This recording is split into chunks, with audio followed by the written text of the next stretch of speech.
Bonjour à tous et bienvenue dans cette nouvelle émission que je lance aujourd'hui et qui concernera les théories du monde.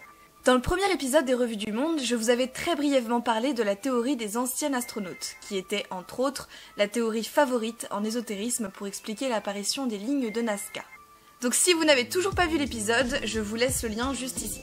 Cette théorie est initialement apparue dans les années 1960, avec par exemple le théosophisme d'Helena Blavatsky, et a été très largement popularisée dans les années 70 par Erich von Däniken, un des fondateurs de l'astro-archéologie. Concernant les pourquoi de son origine, on voit très clairement apparaître dès les années 50 une floraison incroyable de théories extraterrestres dues à l'engouement soudain de la population envers ces histoires, notamment après l'affaire Roswell en 1947. Et pour la classification de cette théorie, on peut la mettre sans difficulté dans la catégorie ufologie, c'est-à-dire extraterrestre. Cette théorie affirme que les dieux, dont parlent les anciennes mythologies et autres religions et à qui on vouait un culte, étaient en fait des extraterrestres à forme à peu près humaine. Pour les partisans du concept, il est inenvisageable que les civilisations anciennes, c'est-à-dire égyptiennes, sumériennes, mayas ou encore péruviennes, aient eu les connaissances et les moyens de réaliser certaines de leurs constructions. Les extraterrestres seraient donc à l'origine de nombreux de nos savoirs et auraient influencé le développement de notre civilisation en nous enseignant par exemple l'agriculture, l'écriture, la construction, l'astronomie, etc. Cette théorie veut également que les Hittis se soient reproduits avec la race humaine à une période donnée, la faisant ainsi évoluer vers notre espèce actuelle. Nous serions donc nous-mêmes, quelque part, extraterrestres.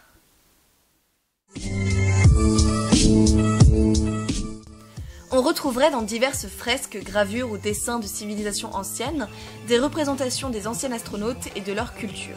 Les géoglyphes de Nazca, par exemple, en seraient le témoignage, l'homme représenté à l'allure d'un cosmonaute est la preuve la plus avancée afin d'affirmer la théorie. D'autres dessins égyptiens représentant des soucoupes volantes et autres gravures étranges sont souvent mis en avant. On trouverait également dans les textes anciens la preuve que les ovnis ne datent pas que des années 40. Une description remontant au règne du pharaon Thoutmôsis III vers 1450 avant Jésus-Christ fait déjà état de multiples cercles de feu plus brillants que le soleil, d'environ 5 mètres d'envergure qui seraient apparus durant de nombreux jours. Ils ont finalement disparu après être montés haut dans le ciel.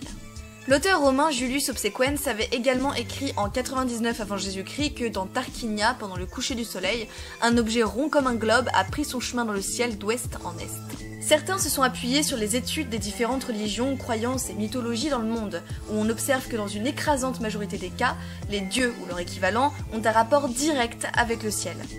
Très souvent, les dieux viennent du ciel, et pour les partisans de la théorie, ce ne peut pas être un hasard si des croyances distinctes et venant de partout du monde ont développé le même schéma.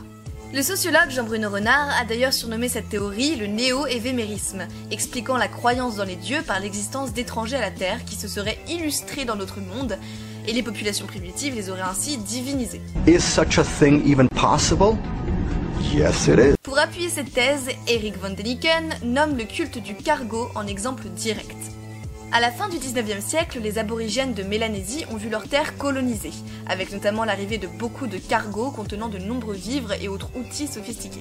Ne connaissant alors absolument pas la technologie et la culture orientale, que ce soit les moyens de transport, les vêtements, la technologie ou encore la nourriture, ils ont attribué ceci à une faveur divine.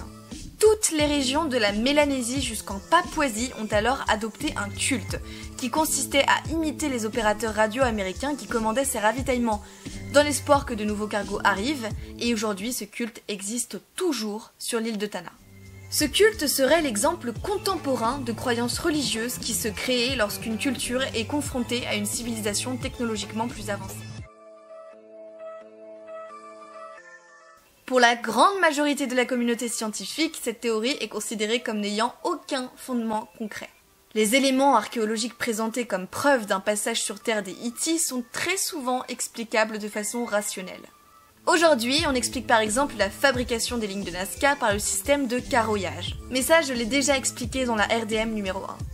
Concernant les pyramides d'Égypte, même si de très nombreuses théories circulent sur le sujet, l'espèce humaine serait bel et bien à l'origine des constructions, comme l'explique Jean-Pierre Adam dans L'archéologie devant l'imposture. De nos jours, il est très facile d'expliquer les récits ou dessins anciens associés à des extraterrestres. Par exemple, les cosmonautes de la fresque du monastère de Dejani au Kosovo, qui date à peu près de 1350, sont en vérité des représentations symboliques du soleil et de la lune, comme on en trouve dans l'art byzantin religieux du XIVe siècle. De même pour l'ovni du tableau de Menardi, qui traverserait les cieux pendant la scène de la Nativité.